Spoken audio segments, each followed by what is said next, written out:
The starship Horizon's Edge floated through the dark space between galaxies. It was a large ship built for research and exploration. Inside its metal walls, humans and aliens worked together for the first time in history. This was not easy. The two species were very different. Tiho walked through the engineering deck with a tablet in his hand. He was a young man with messy black hair and tired eyes. He had not slept well in 3 days. The ship's power systems were giving him problems, and now he had a bigger problem. He had been assigned to work with the Villani. The Villani were a strange species. They had pale blue skin, silver eyes, and long fingers. They were very smart and very cold. They did not laugh. They did not smile. They spoke in short, precise sentences, and they looked at humans like scientists look at insects under glass. Captain Yuna had called Tiho to her office that morning. She was a strong woman with gray hair and sharp eyes. She had been in space for 30 years. The Villani research team arrived last night, she said. You will work with their lead scientist. Her name is Lurie. Tiho nodded slowly. With respect, Captain, I am not good with aliens. You are good with machines, Captain Yuna said. Lurie is good with science. Together, you will study the energy crystals we found on planet Korra. This is important work, Tiho. Do not fail me. So Tiho went to meet Lurie. He found her in Laboratory 7. She was standing at a long table looking at a glowing purple crystal. Her blue skin seemed to shine under the white lights. She was tall and thin, with silver hair that fell past her shoulders. She did not look up when he entered. Hello, Tiho said. I am Tiho. I am the engineer assigned to work with you. Lurie finally looked at him. Her silver eyes moved over his face, studying him like he was data on a screen. She did not blink. You are human, she said. It was not a question. Yes, Tiho said. Last time I checked. Lurie did not laugh. She did not even move her face. Humans make jokes when they are nervous. You are nervous. Tiho felt his cheeks get warm. I am just trying to be friendly. Friendly is inefficient, Lurie said. She turned back to the crystal. We will work together. We do not need to be friendly. Please bring me the resonance scanner from shelf 4. Tiho stood there for a moment. He wanted to say something sharp, something clever, but he did not. He just walked to shelf 4 and got the scanner. This was how their first day went. Lurie gave orders. Tiho followed them. She never said thank you. She never said please. She just worked. The days turned into weeks. Tiho learned many things about the Villani. They did not eat food like humans. They absorbed energy through their skin. They did not sleep. They entered a state called quiet mind for 2 hours each night. They communicated through telepathy with each other, sending thoughts and feelings without words. But they did not use telepathy with humans. They said human minds were too loud and too messy. Tiho also learned that Lurie was very good at her job. She understood the energy crystals better than anyone on the ship. She could work for 16 hours without rest. She never made mistakes. But she also never smiled. She never laughed. She never asked Tiho about his life, his home, or his feelings. To her, he was just a tool, a useful machine that could hand her things and fix broken equipment. One night, Tiho was eating dinner with his friend Hyun. Hyun was also an engineer. He was a big man with a loud laugh and a kind heart. How is work with the Ice Queen? Hyun asked, grinning. Tiho sighed. She is not an Ice Queen, she is just different. She is cold, Hyun said. All the Villani are cold. They look at us like we are animals in a zoo. They are just not used to us, Tiho said. Their culture is different. They do not show emotion. Hyun shook his head. Brother, you are too kind. That alien does not care about you. She does not care about any of us. Tiho did not answer. He was not sure if Hyun was right or wrong. 3 more weeks passed. Tiho and Lurie worked together every day. Slowly, something began to change. Lurie started to ask him small questions. What is this tool called? Why do humans need to eat so often? What is the purpose of that expression on your face? Tiho answered all her questions. He found that he enjoyed teaching her about humans, and sometimes when he explained something funny, he saw a small flicker in her silver eyes. It was not a smile, but it was something. One evening, they were working late in the ship's lower deck. A power conduit had broken, and they needed to fix it before morning. The space was small and dark. They had to crawl through narrow tunnels and squeeze between hot pipes. Tiho was tired. His hands were dirty with grease. His back hurt from bending in strange positions, but he kept working. Lurie was beside him, holding a light so he could see. She was quiet as always, but she had stayed to help him, even though this was not her job. "Hand me that wrench," Tiho said, reaching out his hand. He was focused on the broken conduit, trying to find the damaged wire. He did not think about his words. They just came out naturally, the way he spoke to Hyun or any other friend. "Hand me that wrench, sweetheart." The moment the word left his mouth, something happened. Lurie made a small sound. It was soft, almost like a gasp. The light in her hand shook. Tiho looked at her. What he saw shocked him. Lurie's face had changed. Her pale blue skin was now a deep violet color, especially on her cheeks.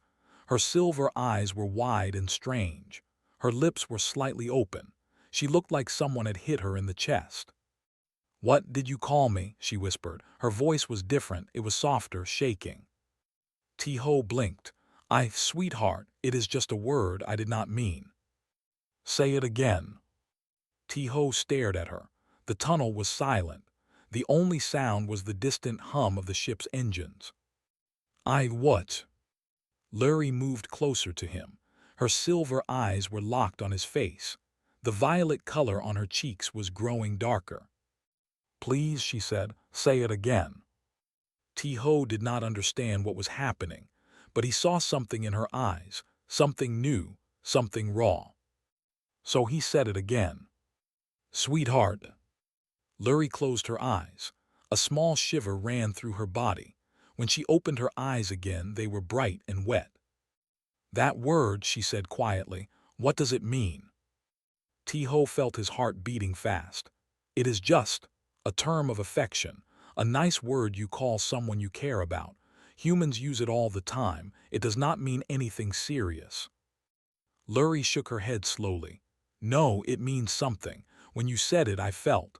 She put her hand on her chest. "I felt something here, something warm, something I have never felt before." Tiho did not know what to say. He had called people sweetheart 100 times in his life. It was just a habit, a casual word. But to Lurie, it was something else entirely. "I need to go," Lurie said suddenly. She stood up quickly, almost hitting her head on the low ceiling. "We will continue tomorrow." Before Tiho could speak, she was gone. He sat alone in the dark tunnel, holding a wrench in his greasy hand. His mind was racing. What had just happened? He did not know, but he knew one thing for certain. Something had changed between them, and nothing would ever be the same again. Tiho could not sleep that night. He lay in his small bed, staring at the metal ceiling above him. The image of Lurie's face kept appearing in his mind. Her wide silver eyes, her violet blush, the way her voice had shaken when she asked him to say that word again. "Sweetheart." It was such a simple word. He had said it to his mother, his sister, his friends. It meant nothing special to him, but to Lurie it had been like a lightning strike. The next morning, Tiho went to Laboratory 7. He expected things to be strange. He expected Lurie to be cold or distant. But she was not there. He waited for an hour, then 2 hours. Finally, he asked the ship's computer where she was. "Velani scientist Lurie is in her private quarters," the computer said. "She has requested no visitors." Tiho felt a twist in his stomach. Had he done something wrong? Had he hurt her with that word? He went to find Hyun. His friend was eating breakfast in the crew dining hall. Hyun looked up when Tiho sat down across from him. One look at Tiho's face made him put down his spoon. "What happened?" Hyun asked. Tiho told him everything. The tunnel, the word, Lurie's strange reaction. When he finished, Hyun was quiet for a long moment. Then he laughed. "You made an alien blush," Hyun said. "This is the best story I have ever heard." "This is not funny," Tiho said. "I think I upset her." "You did not upset her," Hyun said. "You confused her. The Velani do not understand emotions like we do. You hit her with something she has never experienced before." "But it was just a word." Hyun leaned forward. "To you, it was just a word. But think about it, brother. The Velani communicate through telepathy. They send thoughts and feelings directly into each other's minds. They have no need for words that carry emotion. They do not have terms of affection because they do not need them." Tiho frowned. "So when I called her sweetheart, you gave her something she has never received before," Hyun said. "A word filled with warmth and feeling, and she did not know how to handle it." Tiho sat back in his chair. He had not thought about it that way. To him, calling someone sweetheart was as natural as breathing. But to Lurie, it was like discovering fire. That afternoon, Lurie finally came to the laboratory. Tiho was checking the energy levels of the purple crystal when she walked in. She looked different. Her silver eyes seemed softer. Her movements were slower, more careful. She stood near the door, not coming closer. "Tiho," she said, "I must apologize for my behavior last night. I was unprepared." Tiho put down his tablet. "You do not need to apologize. I should have been more careful with my words." "No," Lurie shook her head. "Your words were not wrong, they were new." She paused, searching for the right phrase. "Among my people we do not speak affection, we feel it. We share it through our minds, but humans are different. You put your feelings into sounds, into words." She took a step closer. "When you called me that word, I felt something I have never felt before. It was like a wave of warmth moving through my body, like a light turning on in a dark room." Tiho felt his face getting warm. "It was just a casual word. I call everyone that." "I know," Lurie said. "I have been studying human language since last night. I learned about your terms of affection. Sweetheart, honey, darling, dear, love." She said each word slowly, carefully, like they were precious objects. "Each word carries a different feeling, a different color of warmth." Tiho nodded. "Yes, we have many words like that. We use them with people we care about." Lurie's eyes met his. "Will you teach me more?" Tiho blinked. "You want me to teach you affection words?" "Yes." Lurie came closer until she was standing right in front of him. "I want to understand humans better. I want to understand you better. And I believe these words are the key." Tiho looked at her. She was serious. This was not a joke or a game. She truly wanted to learn. "Okay," he said finally, "I will teach you." So began their strange lessons. Every evening after their regular work was done, Tiho and Lurie would sit together in the observation room. The room had a large window that showed the stars outside. It was quiet and peaceful, the perfect place to talk. Tiho started with simple words. "Dear is a gentle word. You use it with friends and family. It shows respect and care." Lurie repeated the word, "Dear." She tilted her head. "I feel comfort, safety." "Good," Tiho said. "That is the feeling dear creates." He moved to the next word. "Honey is warmer. It is sweet. You use it with people you love, like your partner or your children." "Honey," Lurie's cheeks turned a light violet. "This word is stronger. It feels like sweetness spreading through me." Tiho smiled. "Yes, that is exactly right." Night after night, they continued. Tiho taught her about darling and love and sweetheart and baby and angel. He explained when to use each word and how they made people feel. Lurie absorbed everything like a plant absorbing sunlight. She asked endless questions. "Why do you call a partner baby? They are not an infant. What is the difference between love and being in love? Why do some words make the heart beat faster? Tiho did his best to answer. Sometimes he did not have good answers. Emotions were not science. They could not be measured or explained with formulas. But that was the beauty of them. Hyun noticed the change in Tiho. "You spend every evening with her now," he said one morning. "You are basically giving an alien romance lessons." "They are not romance lessons," Tiho said quickly. "I am teaching her about human culture." Hyun grinned. "You are teaching her about love words. That sounds like romance to me." "It is not like that." "Then why are you blushing?" Tiho turned away. He did not have an answer. The truth was, he had started to look forward to their evening lessons. He liked the way Lurie listened to him, with her full attention. He liked the way her eyes sparkled when she learned a new word. He liked the small violet blush that appeared on her cheeks whenever he used a term of affection. And he was starting to choose his words more carefully around her. One evening, Lurie asked a question that made his heart stop. "Tiho," she said, "when you called me sweetheart in the tunnel, did you mean it?" He stared at her. "What do you mean?" "You said you call everyone that word. But in that moment in that dark tunnel, did you mean it for me, or was it just habit?" Tiho opened his mouth, then closed it. He did not know how to answer. Because the truth was, he did not know himself. Had he meant it? Had there been something more in that casual word? Had some part of him, deep down, wanted to call her that? Lurie watched him with her silver eyes. She was waiting for his answer, waiting to see if he would be honest. But Tiho was not ready, not yet. "I do not know," he said finally. I need more time to understand what I feel." Lurie nodded slowly. She did not look disappointed, she looked thoughtful. "That is fair," she said. "Humans and Vellani are different. Your feelings are complicated. I will wait for your answer." She stood up to leave, but at the door she paused and looked back at him. "Tiho." "Yes." "I have been practicing." A small smile appeared on her lips. It was the first smile he had ever seen on her face. "Good night, dear." Then she was gone.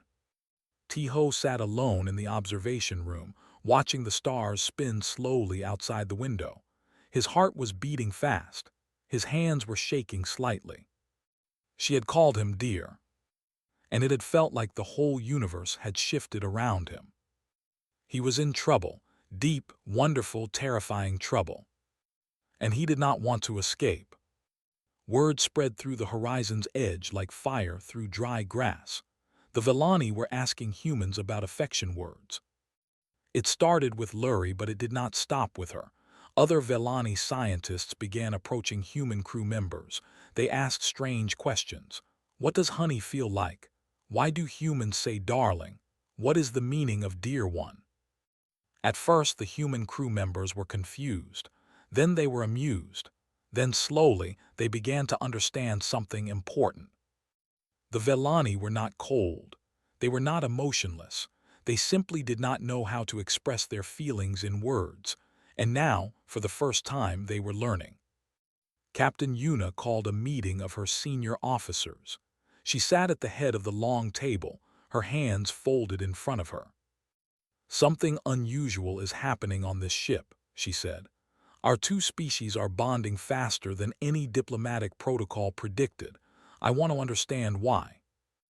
Lieutenant D, the ship's communication officer, spoke up. "Captain, I have been tracking the social interactions between humans and Vellani. In the past 2 weeks, the number of positive exchanges has increased by 300%. 300%? Captain Yuna raised her eyebrows. "What changed?" "It appears to be related to language," D said. "Specifically, human terms of affection.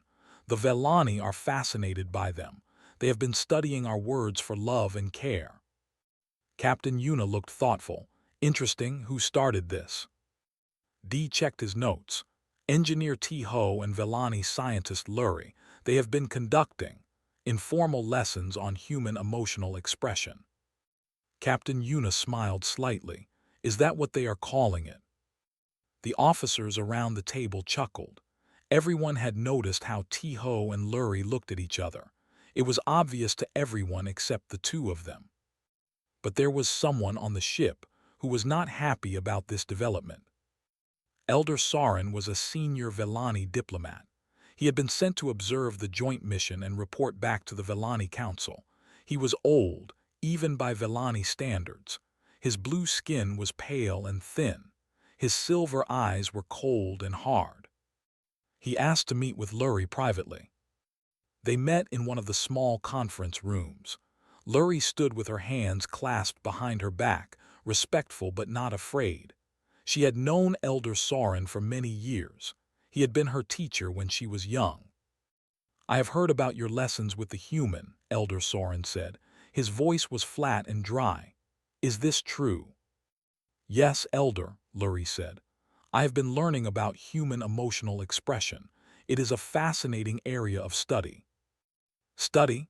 Elder Sauron repeated the word with distaste. "Is that what you call it? You have been learning their love words. You have been letting yourself feel their emotions." Lurie felt a flutter of fear in her chest. "I am trying to understand our allies better. This will help the mission." "No," Elder Sauron stepped closer. His silver eyes were sharp as knives. "You are putting yourself in danger. Human emotions are strong and uncontrolled. They are like a storm. If you open yourself to them, you will be swept away." "I am in control," Lurie said, but her voice was less certain now. "Are you?" Elder Sauron tilted his head. "Your mind is becoming louder. I can feel it from across the ship. Your telepathic shields are weakening. You are letting human emotions bleed into you." Lurie felt her cheeks turn violet. She had noticed these changes herself. She had more feelings now. She laughed sometimes. She felt warmth when she saw T-Ho. She felt sadness when he was not there. She was becoming different, more human. And she was not sure if that was good or bad. "The Vellani evolved to suppress strong emotion," Elder Sauron said. "This is how we survived. Our ancient ancestors felt everything too deeply. It drove them mad. It destroyed our civilization once. We learned to control ourselves, to quiet our feelings, to communicate through pure thought instead of passionate words." He put his hand on Lurie's shoulder. His touch was cold. "If you continue down this path, you will destabilize yourself. Your telepathic equilibrium will collapse. You will become lost in human emotions that you cannot process." Lurie was silent for a long moment. Then she asked quietly, "What do you want me to do?" "Stop the lessons, distance yourself from the human, remember who you are." Elder Sauron's voice softened slightly. "I do not say this to hurt you, Lurie. I say this to protect you. Humans are fascinating creatures, but their love is like fire. It can warm you, or it can burn you to ash." Lurie nodded slowly. "I understand, Elder." That night, Lurie did not come to the observation room. T-Ho waited for an hour, but she never appeared. The next day, she was in the laboratory, but she was different. She was cold again, professional, distant. She gave him orders without looking at him. She answered his questions with short, flat words. It was like the past weeks had never happened. T-Ho felt confused, then worried, then hurt. After 3 days of this cold treatment, he could not stand it anymore. He found Lurie alone in the laboratory and closed the door behind him. "What happened?" he asked. "Why are you acting like this?" Lurie did not look at him. "I do not know what you mean." "Yes, you do. You stopped coming to our lessons. You will not look at me. You barely speak to me. What did I do wrong?" "You did nothing wrong." Lurie's voice was tight. "I simply realized that our lessons were inappropriate. We are colleagues.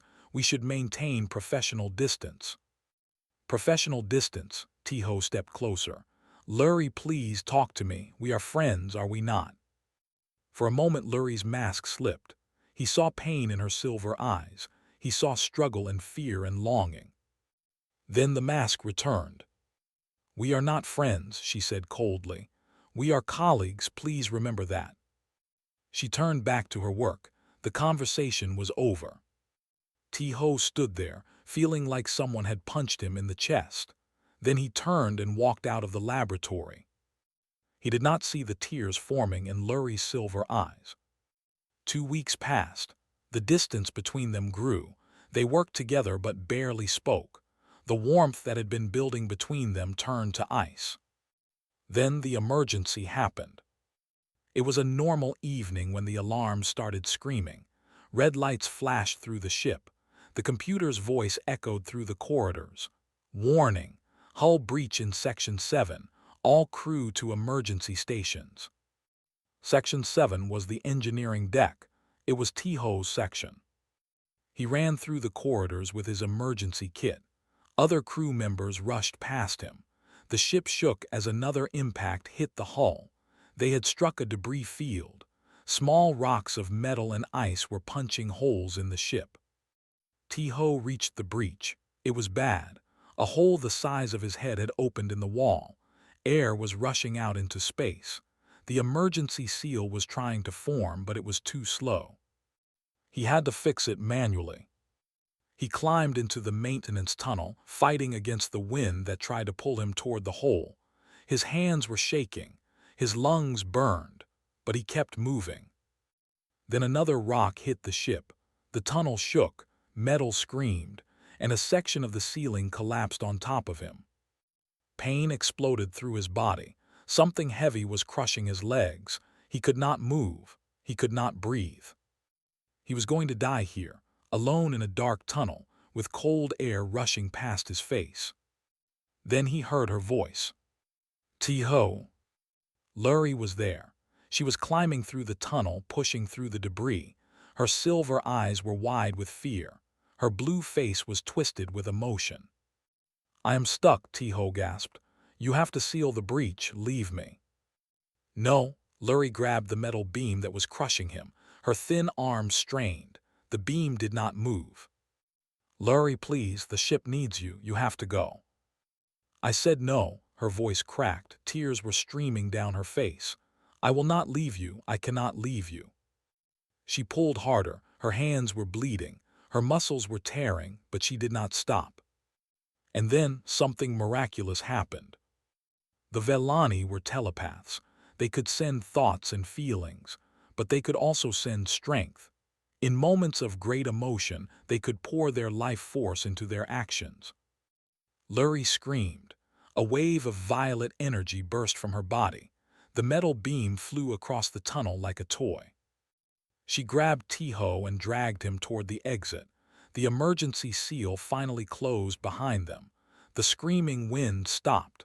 The danger was over. They collapsed on the floor of the corridor, breathing hard. T-Ho's legs were broken. Lurie's hands were covered in blood, but they were alive. T-Ho looked up at her face. She was crying. Her silver eyes were full of fear and relief in something else, something deep and powerful. Why? He whispered. Why did you come for me? I thought you wanted distance. Lurie shook her head. Her voice was broken. I was scared. Elder Sauron told me that human emotions would destroy me. He told me to stay away from you. But when I heard you were in danger, I felt. She put her bloody hand on her chest. I felt like my heart was being torn apart. I could not breathe. I could not think. I only knew that I had to reach you. I had to save you. She looked into his eyes. Her face was close to his. I tried to run from these feelings, but I cannot run anymore. When you called me sweetheart, something woke up inside me, something I cannot silence, something I do not want to silence. T-Ho reached up with a shaking hand. He touched her cheek. Her skin was warm and wet with tears. Lurie, he whispered. Yes. Thank you for saving me. He smiled weakly. Sweetheart. Lurie made a sound between a laugh and a sob. She pulled him close, holding him gently so she would not hurt his broken legs. Say it again, she whispered. Sweetheart. Again. Sweetheart, sweetheart, sweetheart. And in that dark corridor, surrounded by smoke and debris, two different species held each other and refused to let go. Elder Sauron was wrong. Human emotions did not destroy. They saved. The medical bay was quiet except for the soft hum of machines. T-Ho lay in a white bed with his legs wrapped in healing bandages. The ship's medical technology was advanced. His bones would be fully repaired in 3 days, but for now, he had to rest. Lurie sat beside his bed. She had not left his side since the accident. Her hands were bandaged too, but she refused to go to her own quarters. She wanted to be near him. Captain Yuna came to visit on the second day. She looked at T-Ho, then at Lurie, and a knowing smile crossed her face. "I heard what happened," the captain said. "Lurie saved your life." "She did," T-Ho said. He looked at Lurie with soft eyes. "She was incredible." "It was nothing," Lurie said quietly, but her cheeks were violet. Captain Yuna nodded. "The ship owes you both a great debt. That breach could have killed many people if you had not sealed it so quickly." She was about to say more when her communication device beeped. She looked at it, and her face became serious. "I need to go. Elder Soren has requested an emergency meeting with the Velani Council. It seems there is a situation." After she left, T-Ho looked at Lurie. "What kind of situation?" Lurie's face was pale. I am the situation." The news spread quickly. Elder Soren had contacted the Velani homeworld. He had told them that Lurie was contaminated by human influence. He said her emotional outburst during the rescue was proof that she had lost control. He demanded that she be transferred off the horizon's edge immediately. The Velani Council agreed to hear his case. 2 days later, T-Ho was able to walk with a cane. He limped to the ship's main conference room where the hearing would take place. The room was full. Human officers sat on one side. Velani officials sat on the other. Captain Yuna stood at the front. On a large screen, 3 faces appeared. They were the members of the Velani High Council. Their expressions were cold and unreadable. Elder Soren stood before them. His voice was calm and certain. "Honorable council members," he said, "I bring grave news. One of our scientists, Lurie, has been exposed to dangerous human influences. She has been studying human emotional words. She has been forming inappropriate attachments with a human male. And during a recent emergency, she displayed a violent emotional outburst that proves her mind has become unstable." He turned to point at Lurie, who stood near the wall. "Look at her. She cries now. She laughs. She feels. These are not Velani behaviors. She has been contaminated. If we do not act quickly, this contamination will spread to other Velani on this ship." The council members whispered to each other. Their silver eyes moved to Lurie. "What do you propose?" one of them asked. "Remove her from this ship immediately," Elder Soren said. "Send her back to our homeworld for treatment, and limit all future contact between Velani and humans to professional matters only. These emotional exchanges are too dangerous." Captain Yuna stepped forward. "With respect, I must object." The council members looked at her. "You are the human captain, correct? You may speak." "Thank you." Captain Yuna stood tall. "I have watched the relationship between humans and Velani on this ship for many months. What Elder Soren calls contamination, I call progress. Our 2 species are learning to understand each other. We are building bridges that have never existed before." "Bridges built on emotion are weak," Elder Soren interrupted. "They will collapse." "No," Captain Yuna's voice was firm. "Bridges built on emotion are the strongest of all. Humans have survived not because we are the smartest or the strongest species. We survived because we love each other. We care for each other. We fight for each other." She gestured at Lurie. "This woman risked her life to save one of my crew members. She pushed her body beyond its limits. She broke through walls that should have been impossible to break. And she did it because she cared, because she felt. That is not weakness. That is the greatest strength in the universe."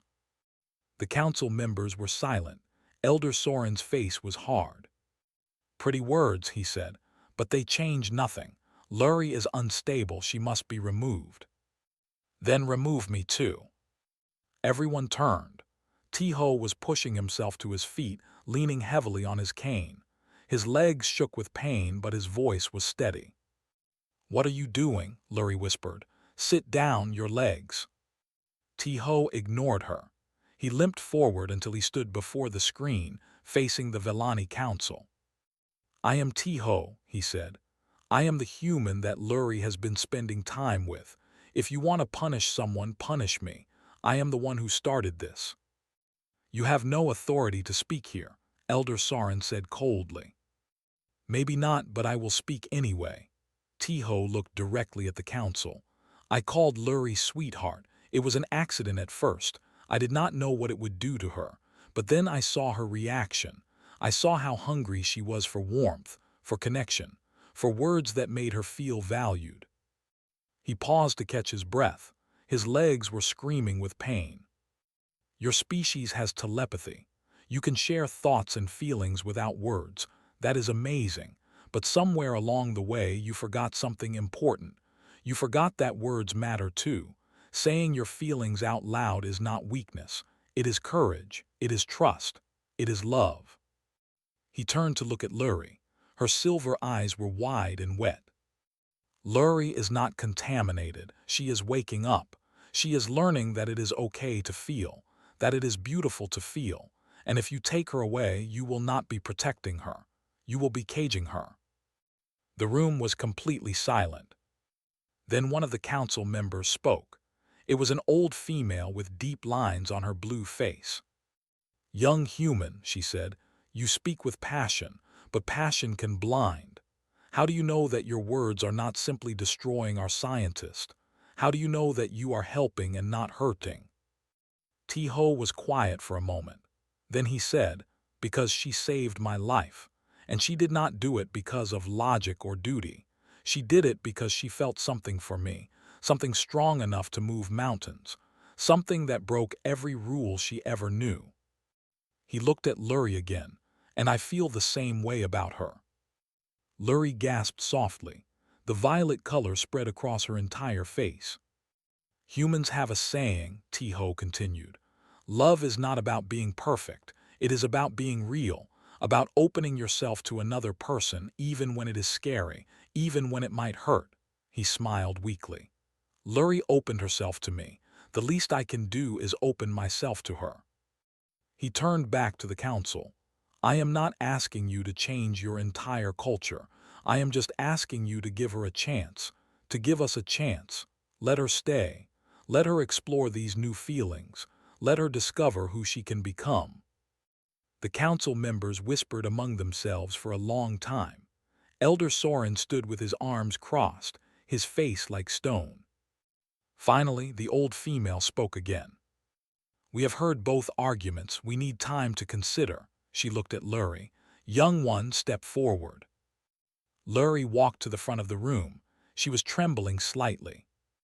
"Do you have anything to say?" Lurie was silent for a moment. Everyone watched her. The room held its breath.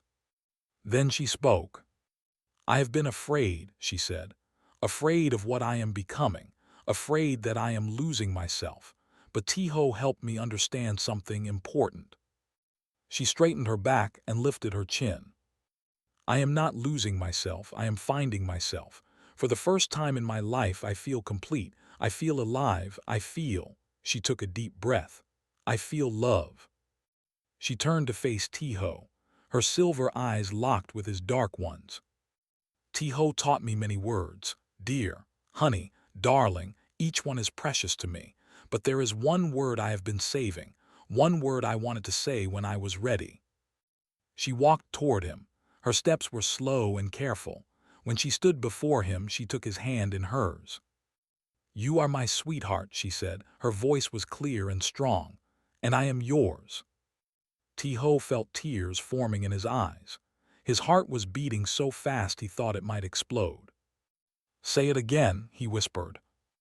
Lurie smiled. It was the most beautiful thing he had ever seen. "Sweetheart," she said, "my sweetheart forever." Behind them, Captain Yuna wiped her eyes. Hyun was grinning so wide his face might break. Even some of the Vellani officials looked moved. Only Elder Sarin remained cold. But in that moment, it did not matter, because two hearts from different worlds had found each other, and nothing could tear them apart. 3 days passed after the hearing. The Vellani Council remained silent. No messages came from the homeworld. No decisions were announced. The ship continued its journey through space, and everyone waited. Tiho's legs healed fully. The medical technology worked perfectly. He walked without pain, without a cane. But he still felt nervous. Every time his communication device made a sound, he jumped. Every time Captain Yuna walked past him, he searched her face for news. Lurie felt the same way. She tried to focus on her work with the energy crystals, but her mind kept wandering. What would the council decide? Would they tear her away from Tiho? Would they punish her for falling in love? On the fourth day, Captain Yuna called them both to her office. They stood before her desk, holding hands. They did not try to hide their relationship anymore. There was no point. Everyone on the ship knew about them. Some humans called them the sweethearts. Some Vellani called them the bridge.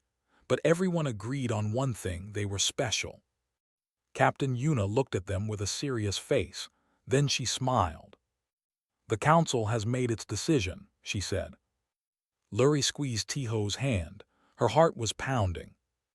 "They have decided," Captain Yuna continued, "to allow you to stay." Lurie let out a breath she did not know she was holding. Tiho laughed with relief. "But there is more," Captain Yuna said. "The council was moved by what happened here. They have been discussing the relationship between humans and Vellani for many days, and they have reached a surprising conclusion." She picked up a tablet from her desk and read from it. "The council acknowledges that the bond between human Tiho and Vellani Lurie represents a new kind of connection between our species. Rather than seeing this as a threat, we choose to see it as an opportunity. We have observed that human emotional expression has positive effects on Vellani individuals. Therefore, we approve the creation of a formal cultural exchange program." Captain Yuna looked up from the tablet. "Do you understand what this means? They are not just allowing you to stay together. They are encouraging all Vellani to learn from humans. They want to teach our species how to express affection, how to say love out loud." Lurie's eyes filled with tears. "I never thought, I never imagined." "You started something," Captain Yuna said. "Something bigger than yourself. You showed the Vellani that emotion is not weakness, and now everything will change." Even Elder Sarin could not argue with the council's decision. He left the Horizon's Edge 1 week later, returning to the homeworld without saying goodbye. Some said he was disappointed. Others said he was secretly relieved. No one knew for sure. But everyone noticed that he was gone. The cultural exchange program began immediately. Human crew members volunteered to teach Vellani about emotional expression. They explained love words. They shared stories about family and friendship. They taught the Vellani about hugs and laughter and tears. In return, the Vellani shared their telepathic bonding rituals. They showed humans how to quiet their minds and feel without words. They taught them about the deep connection that comes from sharing thoughts directly. It was not easy. Both species made mistakes. Humans sometimes spoke too loudly, too intensely. Vellani sometimes closed themselves off, retreating into old habits, but they kept trying. They kept learning. And slowly, something beautiful grew. 6 months later, the Horizon's Edge reached its destination, a distant galaxy that no one had explored before. New stars, new planets, new possibilities. But the greatest discovery was not out there in space. It was inside the ship, inside the hearts of humans and Vellani who had learned to love each other. Tiho and Lurie stood together on the observation deck. The large window showed a nebula swirling with purple and gold light. It was the most beautiful thing they had ever seen. "I have been practicing," Lurie said softly. Tiho looked at her. She was wearing a simple blue dress that matched her skin. Her silver hair was loose around her shoulders. She looked more beautiful than any nebula. "Practicing what?" he asked. "My words." She turned to face him. Her silver eyes were bright with emotion. "When you first taught me, I only knew sweetheart, but now I know so many more." She took his hands in hers. "Darling," she said, "you are my darling, my partner in all things." Ti-Ho felt warmth spreading through his chest. "Dear," Lurie continued, "you are my dear one, the person I respect most in all the universe." Her voice became softer. "Honey, you are sweet to me. Every moment with you feels like a gift." Ti-Ho's eyes were wet. He could barely speak.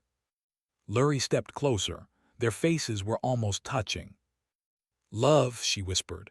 "You are my love. I did not know what that word meant before I met you. Now it is the only word that matters." She paused. Her next words came from the deepest part of her heart. "But my favorite is still the first one, the word that woke me up, the word that changed everything." Ti-Ho smiled through his tears. "Which word is that?" Lurie smiled back. It was a bright, warm, human smile. "Sweetheart." Ti-Ho laughed. He pulled her into his arms and held her tight. "Say it again," he whispered into her hair. "Sweetheart." Again. "Sweetheart, sweetheart, sweetheart."